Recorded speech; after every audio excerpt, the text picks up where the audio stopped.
저희가 하이델베르그 요리문답서를 살피고 있고 그 가운데에서 우리의 믿음의 고백의 내용이 무엇이어야 하는가, 그것은 바로 사도신경 안에 잘 표현되어 있고 또 그 사도신경은 과연 무엇으로 어떤 방식으로 구분되어 있는가. 성부 하나님에 대한 고백과 성자 하나님에 대한 고백, 그리고 성령 하나님에 대한 고백으로 나누어질 수 있다.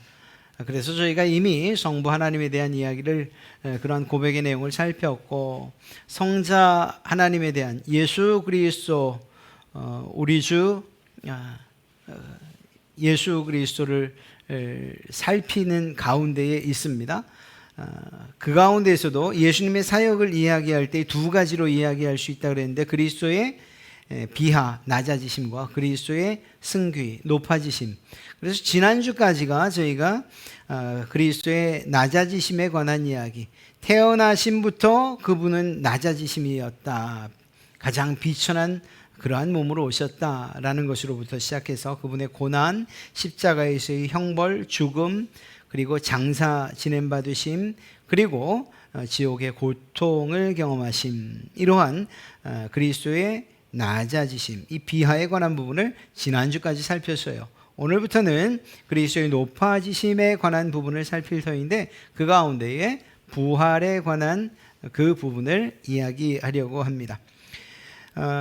먼저 45번째 질문과 대답을 읽어드리면 이렇습니다. 그리스도의 부활이 우리에게 주는 유익은 무엇입니까? 첫째, 그리스도께서 죽음을 이기고 부활하심으로써 성취하신 의에 우리도 동참할 수 있게 되었습니다. 둘째, 그의 능력으로 말미암아 우리도 이미 새로운 생명으로 부활한 것입니다. 셋째, 그리스도의 부활은 영광스러운 우리의 부활에 대한 보증입니다. 이러한 내용을 오늘 살펴보려고 합니다. 여러분, 기독교를 특징하는 가장 큰 사건, 그리고 또 정말 이 기독교 안에만 이러한 진리가 있어 라고 하는 것이 무엇일까요? 그것이 바로 부활에 관한 것입니다. 환생의 개념으로 윤회설을 주장하는 그러한 종교도 있습니다만, 그것은 가지고 있던 몸을 가지고 그대로 태어나는 것이 아니고 그때의 업보에 따라서 자연의 만물의 어떤 것으로 태어난다, 이렇게 주장을 하죠. 사실 그것을 부활이라고 이야기하지는 않습니다. 그런 점에서 볼 때 다시 살아난다는 이러한 개념은 기독교 안에 있는 특별한 진리라고 할 수 있습니다.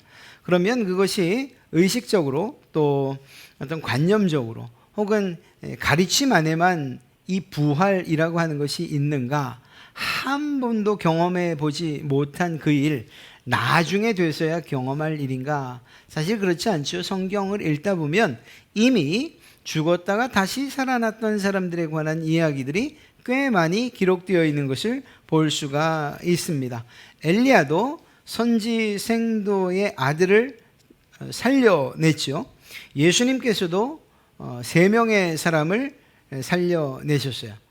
그 가운데 나사로의 부활은 매우 극적이고, 오히려 그가 죽기를 기다리셨던 그런 예수님의 이 기적을 준비하시는 이러한 모습까지도 보게 되지요. 그리고 이 나사로를 살려내는 그 장면이야말로 사망을 이기시고 죽은 자 가운데에서 죽은 자를 다시 살리시는 놀라운 능력을 보여주신 그러한 사건입니다. 뿐만 아니라 예수님께서 죽으실 때에 성경을 보면 많은 사람들이 무덤에서 일어났다, 다시 말하면 다시 살아났다라는 그런 이야기죠. 그런 점에서 볼 때에 성경 안에 기록된 많은 이야기들 가운데에서 죽었다가 다시 살아나는 일들을 이야기하고 있다는 거예요.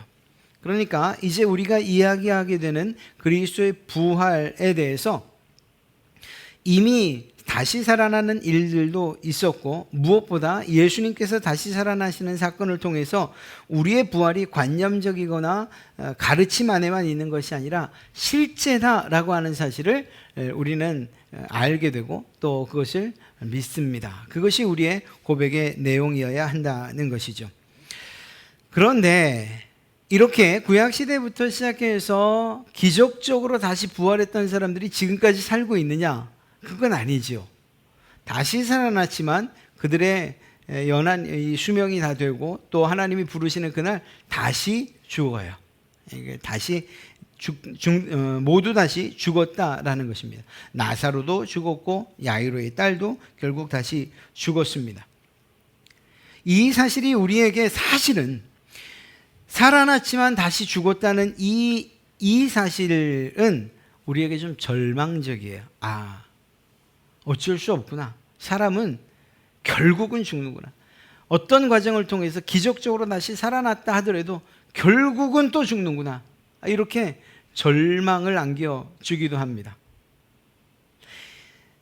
사람의 부활은 그것이 기적을 통해서 한 번 일어난 사건 그리고 기적적인 사건이라 하더라도 결국 최종적으로는 절망감을 느낄 수밖에 없다는 거예요. 이 모든 인간은 결국 죽는구나라는 이러한 사실 말입니다. 이런 점에서 예수 그리스도의 부활과 지금까지 있었던 사람의 부활에 가장 큰 차이가 있는 것이라 할 수 있습니다. 예수님께서는 부활하신 이후에 여느 인간들처럼 다시 죽지 않으셨기 때문입니다.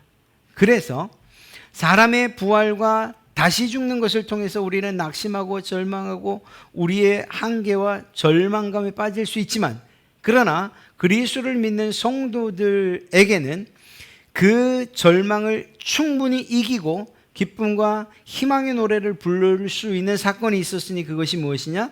예수 그리스도의 부활하심이다라는 거예요. 그리고 우리는 그 부활하신 예수 그리스도를 믿음으로 고백하고 있는 것입니다. 기독교 안에서 이 부활을 믿지 않는다는 것은 정말 흔히 그냥 가장 쉽게 얘기한 대로 안고 없는 찐빵과도 같다 이렇게 이야기할 수 있을 거예요. 물 없는 오아시스. 참 옛날 이야기로 비유를 하니까 저도 쑥스럽네요. 그런데 정말 그래요. 부활이 없는 기독교, 그것은 기독교를 특징짓는 가장 중요한 요소를 잃어버린 것, 그렇게 이야기할 수 있습니다. 오늘 사도 바울도 이야기하는 것이 바로 그거예요. 무엇이라고 말합니까? 만약에 그리스도 안에서 우리가 바라는 것, 그것이 이 세상뿐이라면, 부활함이 없다면 모든 사람 가운데 우리가 가장 불쌍한 사람이다 라고 이야기하고 있지 않습니까? 16절을 보세요. 만일 죽은 자가 다시 살아나는 일이 없으면 그리스도도 다시 살아나실 일이 없었을 터이요, 그리스도께서 다시 살아나는 일이 없었으면 너희의 믿음도 헛되고 너희가 여전히 죄 가운데 있을 것이다. 여러분들의 수고가 얼마나 큽니까? 저는 알아요. 이른 새벽부터 나와서 기도하며 하루를 시작하지요. 그리고 있는 곳에서 정말 주님께서 우리에게 맡기신 그 삶 가운데서의 사역을 잘 감당하면서 살아가요. 때로는 부딪히고 손해보고 눈물 흘리고 그러면서 또 나와 기도하고, 그렇게 전투적으로 우리가 세상 삶을 살아가요. 그리고 그것이 하루 이틀에 끝나는 것이 아니라 예수님을 만나기 시작한 그날부터 우리는 그렇게 살아왔어요. 우리들은 그래도 괜찮은 편이죠. 오늘 저희와 함께 또 우리 지하에서 이 선교관에서 머물고 계신 우리 송교사님 함께 예배하고 있는데, 송교사님 이야기 한번 다음에 들을 거예요. 들어보면 아이고 그냥 가슴이 먹먹해지고 눈물이 나고 막 그래요. 선교지에서 그렇게 살아가고 계셔요. 그런데도 또 그곳을 또 그리워하셔요. 아니 대체 왜 이러느냐는 거예요. 왜? 우리가 세상을 살면서 조금만 속이면, 조금만 거짓말하면, 조금만 편법을 쓰면, 그러면 세상에서 남부럽지 않게 충분히 살 수 있을 만한데, 지위도 그렇고 물질도 그렇고, 그런데 그놈의 정직하게 살아야 된다는 그 말씀 때문에, 선하고 바르게 살아야 된다는 주님의 명령 때문에 그렇게 살지도 못해요. 평생을. 때로는 살다 보니 아니 믿는다고 하는 사람이, 하나님께 복 받았다고 하는 사람이 그 꼴이 그게 뭐야? 이런 얘기도 듣기도 해요. 종종. 무엇보다 우리의 신앙생활 자체가 쉽지 않아요. 세상에서 살면서 예수님을 믿는다는 것, 그리스도의 그 영광의 빛을 드러내며 산다는 이것이 쉬운 일이 아니에요. 심지어는 교회 안에서 믿음의 삶을, 또 믿음 안에서 형제됐다고 하는 우리들 안에서도 이것이 그리스도인으로서 살아가는 일들이 결코 쉽지 않다니까요. 나를 억누르고 다른 사람들을 존중하고 하는 이런 일들이 어려워요. 그런데 그것만입니까? 시간 바쳐요, 몸 바쳐요, 돈까지 바쳐요. 모든 것들을 다 쏟아 부어서 내 인생을 다 바쳐 예수 그리스도를 믿어요. 그리고 정말 그 종교에, 우리 기독교에 시쳇말로 완전히 푹 빠져 살아요. 그런데 이런 믿음이 헛될 수 있다고 이야기하잖아요. 무엇이 없으면? 부활이 없으면. 우리가 보상을 바라고 이 일을 하는 건 솔직히 아니에요. 내가 지금 이렇게 해야 천국 가서 그래도 남부럽지 않게 빌라라도 하나, 제대로 된 정원 있는 빌라라도 얻지. 이렇게 해서 예수님을 열심히 믿는 분들은 아마 없을 거예요. 저는 그렇게 생각해요. 적어도 제가 그렇게 가르치지를 않고 말입니다. 우리가 보상을 위해서 천국에서 다른 누구보다 좀 더 좋은, 그리고 좀 더 천국에서 호화롭다는 게 또 어떤 걸지 모르지만 다른 사람과 비교해서 좀 더 나은 삶을 살기 위해서 여기서 열심히 하는 게 아니라니까요. 그렇게 하지 않으시잖아요. 그럼에도 불구하고 우리가 믿는 이 믿음 안에서 부활이라고 하는 이 사실을 믿기 때문에 우리는 다시 살아나고 또 그 살아남과 동시에 영광스러운 변화를 할 것을 믿기 때문에, 그렇게 하나님과 함께 살 것을 알기 때문에 이 세상에서 모든 것들을 포기하고 살아가는 거죠. 그런데 당장 죽고 나니 어느 날 다시 이제는 살아날 날을 기대하면서 그렇게 그 흑암 가운데서 있는데 하늘에서 들리는 소리가 끝이다 이런 이야기가 들린다면 정말 억울하지요. 내가 이러려고 세상에서 그렇게 살았습니까? 절제하며 살았습니까? 손해보며 살았습니까?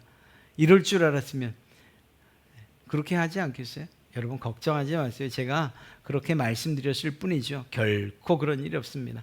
여러분들이 세상 가운데에서 예수님 때문에 손해보고 예수님 때문에 정직하고 착하고 선하게 산 것들, 또 다른 사람들을 위해 살았던 모든 그 어떤 것들도 결코 헛되지 않을 것이고, 무엇보다 주님께서 다시 이 땅에 오시는 날, 아니 주님께서 우리를 다시 살리시는 그날 영광스러운 부활에 동참하게 될 줄로 믿습니다.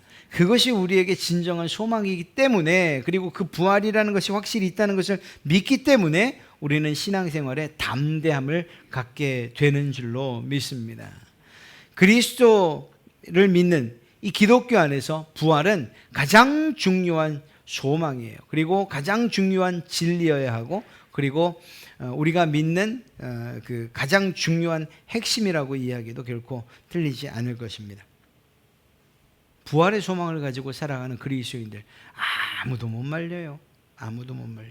아니 목숨을 내놓고 믿겠다고 하는데 어떻게 세상 사람들이 이 그리스도인들을 핍박할 수 있는 가장 강력한 무기가 무엇입니까? 죽음이에요. 죽음을 가지고서 우리를 협박하고 위협할 수 있어요. 너 죽을래? 아니면 예수 믿는 것을 포기할래? 이거잖아요. 이미 우리의 믿음의 선배들도 그렇게 살아왔고요. 그런데 그 총칼 앞에서 우리의 믿음의 선배들이 차라리 죽겠어. 당신이 그렇게 강력하게, 그리고 가장 우리를 위협할 수 있다, 우리가 포기할 것이라고 생각하는 그러한 그 협박, 그 죽음을 가지고 협박하는 것, 우리는 아무것도 두렵지 않소라고 말하는 이유가 뭐예요? 죽어도 그 죽음이 새로운 시작이라는 것을 알기 때문인 거죠. 믿기 때문인 거죠. 그러니까 세상은 결코 그리스도인들을 이길 수가 없어요. 죽겠다고 달려드는데 어떻게 이기겠습니까? 그렇지 않습니까? 그런 점에서 우리가 이 마지막 때에 부활의 소망과 이 믿음을 가지고 사는가 그렇지 않은가는 아주 중요한 거예요. 단지 도덕적으로 윤리적으로 내가 예수님을 믿지 뭔가 좀 고상해지고 싶어서 그리고 좀 우리의 마음과 영혼의 양식을 쌓기 위해서 그래서 예수님을 믿는다고 하면 아니에요. 그냥 차라리 더 나은 명상을 하는 데도 있고 더 좋은 곳 많아요. 그쪽으로 가시는 게 빨라요. 우리는 그런 것들 때문에 그런 것들이 우리 믿음의 중심에 있지 않아요. 우리의 믿음과 그리고 우리의 소망의 중심에는 예수 그리스도의 부활, 그리고 그 부활에 동참하는, 내가 반드시 그것에 동참할 것이라는 믿음이 있기 때문에 우리의 믿음이 흔들릴 수 없는 줄로 믿습니다. 그리스도의 부활이 우리에게 주는 유익이 세 가지가 있습니다. 그것이 무엇인가? 첫 번째는 그리스도께서 죽음을 이기고 부활하심으로써 성취하신 의에 우리도 동참할 수 있게 되었다는 거예요. 여러분, 예수님께서 부활하셨다는 것의 역사적인 의미는 무엇일까요? 그리스도께서 죽음을 이기셨다는 거예요. 무슨 말인가? 예수님께서 실제로 부활하셨다는 것을 의미하는 것입니다. 우리가 지난번 봤던 것처럼 예수님은 죽은 게 아니야 라고 말하는 것은 예수님께서 기절하셨어, 또 환상을 본 것이야, 도둑이 훔쳐간 거야, 뭐 기타 등등 예수님께서 죽지 않았다라고 하는 것을 주장하는 사람들의 그 주장의 결과 끝에는 무엇인가 하면, 그러니까 예수님이 부활하신 것이 아니야 라는 그러한 논증으로 이어지는 거예요. 죽지 않았는데 어떻게 부활이 있습니까? 부활은 죽은 사람이 다시 살아나는 것이니까. 그들의 주장대로 예수님은 죽지 않았어, 기절했던 것뿐이야 라고 한다면 거기에서는 부활을 이야기할 수가 없는 거죠. 그래서 사도 바울도 그렇고 예수님의 제자들이 예수님의 죽으심을 그토록 강조하고 믿음의 고백 안에다가 넣어 놓을 수밖에 없는 거예요. 예수님은 실제로 죽었어, 그리고 다시 살아나셨다는 이 이야기를 할 때에 다시 살아나신 것도 역시 실제야 라고 이야기하는 것입니다. 세상 사람들이 잘 걸려 넘어지는 것 가운데 하나가 뭐죠? 바로 이 부분이에요. 아니, 다시 살아났다는 게 그게 믿어져? 잠시 기절을 한 거겠지. 옛날 그 사람들이 주장하던 것처럼. 아닙니다. 예수님은 완전히 죽으셨고 무덤에 장사되셨어요. 그리고 그 죽음을 이기고 다시 살아나셨어요. 이 일들은 역사적으로 실제 했던 사건들이다 라는 것을 이 믿음의 고백서 안에 담아 놓은 거예요. 이것은 신화나 혹은 믿음에 의한 어떤 상상 혹은 이 거짓말을 기록해 놓은 것이 아니고 실제라는 것입니다. 또한 이 예수님의 부활이 우리에게 주는 현재적인 의미, 여러분들이나 저에게도 적용되는 의미가 있는데, 그것이 무엇인가? 예수님의 부활을 통해서 우리가 의로움에 동참하게 되었다라는 것입니다. 무슨 말입니까? 예수님께서 돌아가셨다, 죽으셨다라는 것은 누구의 죄 때문입니까? 바로 나의 죄 때문이죠. 그리고 그가 다시 살아나셨다는 이 사실은 결국은 누구를 위한 것이냐? 우리의 의로움을 위한 것이다 라고 하는 거예요. 보세요. 예수님께서 만약 죽기만 하셨다면 그러면 우리의 죄는 사해졌을까요? 사해졌을 것입니다. 왜? 짐승을 잡는 구약시대의 짐승제사법을 보세요. 그 짐승이 살아나고 안 살아나고는 중요하지 않아요. 그냥 내 죄를 짊어지고 죽으면 그냥 끝나는 거예요. 나는 깨끗해지는 것으로 끝나요. 내 죄가 용서받는 거예요. 그런데 주님께서 다시 살아나셨다는 것의 의미는 무엇인가? 예수님께서 살아생전에 죄 없는 분으로 오셔서 모든 율법을 이루시고 성취하시고, 그래서 하나님의 의를 이루시고, 또 죽으심으로 말미암아 우리의 모든 죄를 깨끗게 하시고 사해 주시고 속죄해 주심으로 말미암아 우리로 말미암아 의롭게 됨을 우리에게 허락해 주셨지 않습니까?